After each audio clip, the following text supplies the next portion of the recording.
আসসালামু আলাইকুম ওয়া রাহমাতুল্লাহি ওয়া বারাকাতুহু। এই রমজান মাসে এই 4টি আমল বেশি বেশি করার জন্য চেষ্টা করবেন। 1 নাম্বার কোরআন তেলাওয়াত, 2 নাম্বার দুরূদ শরীফ পাঠ করবেন, 3 নাম্বার ইস্তিগফার বেশি বেশি পড়বেন, 4 নাম্বার সেহরি খাওয়ার আগে কমপক্ষে 4 রাকাত তাহাজ্জুদ নামাজ পড়বেন।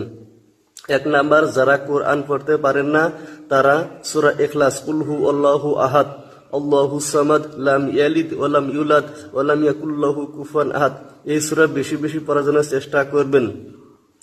দ্বিতীয়তে দুরূদে ইব্রাহিম বা দুরূদ শরীফ যত বেশি পারেন পড়ার জন্য চেষ্টা করবেন।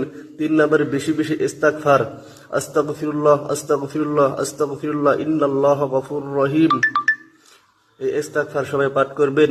আর 4 নাম্বার কমের পক্ষে তাহাজ্জুদ নামাজ 4 রাকাত পড়ার জন্য চেষ্টা করবেন ইনশাআল্লাহ।